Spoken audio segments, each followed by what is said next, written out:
ইতিহাসের পাতা ঘাটতে গিয়ে নেইমারের ইতিহাস দেখলে আপনি আঁতকে উঠবেন। ফুটবল ইতিহাসে সেরা কামব্যাকের গল্পটি এই মহানায়কের নামেই লেখা আছে। শেষ 5 মিনিটে দুর্ধর্ষ 3 গোলে অবদান রেখে সে বুঝিয়ে দিয়েছিল ফুটবল তার পায়ের জাদু। সেদিন অবাক হয়েছিল মাঠে থাকা হাজার হাজার দর্শক, কোচ, এমনকি সতীর্থ লিওনেল মেসিও। সবাই অবাক হয়ে তাকিয়েছিলেন ব্রাজিলিয়ান এই সুপারস্টারের দিকে। কি হয়েছিল সেদিন? 5 মিনিটে নেইমার কি করেছিল? কেনই বা এই সময়টাকে বলা হয়ে থাকে ইতিহাসের সেরা কামব্যাক? চলুন বিস্তারিত দেখি। উয়েফা চ্যাম্পিয়ন্স লিগের রাউন্ড 16 কোয়ার্টার ফাইনালের লক্ষ্যে মাঠে নেমেছিল পিএসজি বনাম বার্সেলোনা। নেইমার, মেসি, সুয়ারেজের মতো ভাগা ভাগা তারকা থাকতেও প্রথম লেগে পিএসজি 4-0 ব্যবধানে হারিয়েছিল বার্সাকে। অর্থাৎ দ্বিতীয় লেগে বার্সাকে ম্যাচ জিতে করতে হবে 5টি গোল। সবাই হাল ছেড়ে দিয়েছিল। স্বাভাবিকভাবে এমন ব্যবধানে ম্যাচ জিতা সত্যি অসম্ভব, কিন্তু সেদিন ব্রাজিলের এক নায়ক বলেছিল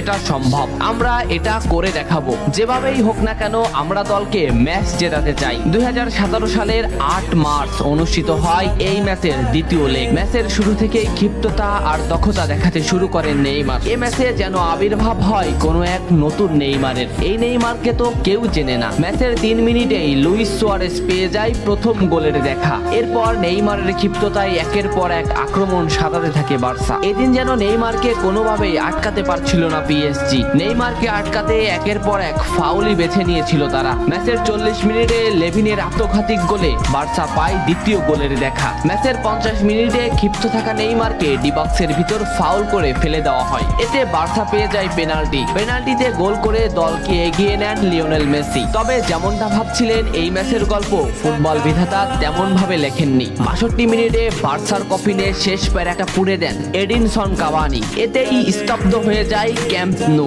আশা ছেড়ে দেন বার্সা কোচ লুইস এনরিক। শুধু কি তাই, স্তব্ধ হয়ে যান লিওনেল মেসিও। তবে সেদিন একজন দমে যায়নি। নামটা কি কমেন্ট করে জানান। বার্সা গোল হজমের পর লিওনেল মেসি ম্যাচের সম্পূর্ণ দায়িত্ব দেন নেইমারের উপর। আবারও শুরু হলো খেলা। ডি বক্সের বাইরে নেইমারকে ফাউল করে ডি মারিয়া। এই পজিশনে 88 মিনিটে বার্সা একটা ফ্রি কিক পায়। তবে এই ফ্রি কিকের দায়িত্ব নেইমারের কাছে বুঝিয়ে দেন মেসি। শট করেন নেইমার এবং করেন অসাধারণ গোল। এই ফ্রি কিকটা বার্সার ইতিহাসের সেরা ফ্রি কিকের একটি হয়ে রয়েছে। এর 2 মিনিট পর সুয়ারেজকে আঘাত করে পেনাল্টি পায় বার্সা। পেনাল্টি নিতে আসেন নেইমার জুনিয়র। সেদিন বার্সা নেইমারের উপরই আস্থা খুঁজে পেয়েছিল। পেনাল্টিতে অসাধারণ গোল করেন নেইমার। এমন পরিস্থিতিতেও 5 গোল করে ম্যাচ সমতা এনেছে বার্সা। এর কিছু সময়ের পরে চলে আসে সেই মাহিন রক্ষণ। ম্যাচের এই মোমেন্টটা লক্ষ্য করুন। ডি বক্সের কিছুটা সামনে নেইমারের পায়ে বল। নেইমারকে আটকাতে গেল প্রতিপক্ষের একটি খেলোয়াড়, কিন্তু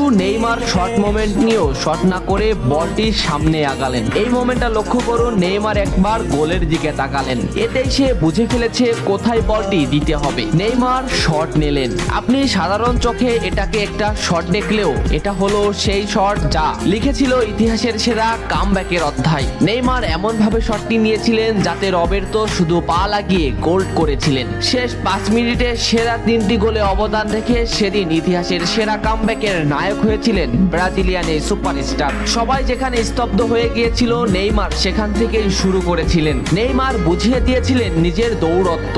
ইতিহাসের সেরা কামব্যাকটা বার্সা নেইমারকেই উৎসর্গ করেছিল। এ ম্যাচে নেইমারের পারফরমেন্স ছিল আকাশচুম্বী। মাঠে থাকা দর্শকরা শুধু নেইমারের দিকেই তাকিয়েছিলেন। নেইমার এমনই, যখন জ্বলে ওঠে তখন সব পুড়িয়ে দেয়, সব তছনছ করে ফেলে। ইতিহাসের সেরা কামব্যাকের নায়ক সেদিন পিএসজি কে হারিয়ে বার্সার সমর্থকদের মুখে হাসি ফুটিয়েছিলেন। বার্সা ফ্যানরা কি এদিনের কথা ভুলে গেছে? নেইমারকে ভোলা যায় না। নেইমারের এই অবদানের কথা ভুলতে হলে ফুটবলকেই ভুলতে হবে। ফুটবল আর নেইমার এমনই, এরা আপনাকে কাঁদাবে, হাসাবে, আবার কখনো কখনো অসম্ভবকে সম্ভব করে দিবে। নেইমার সেদিন অসম্ভবকেই সম্ভব করেছিলেন। ভিডিওটা কেমন লেগেছে অবশ্যই জানাবেন। এত সময় সাথে থাকার জন্য ধন্যবাদ। নেক্সট ভিডিও আসছে খুব তাড়াতাড়ি।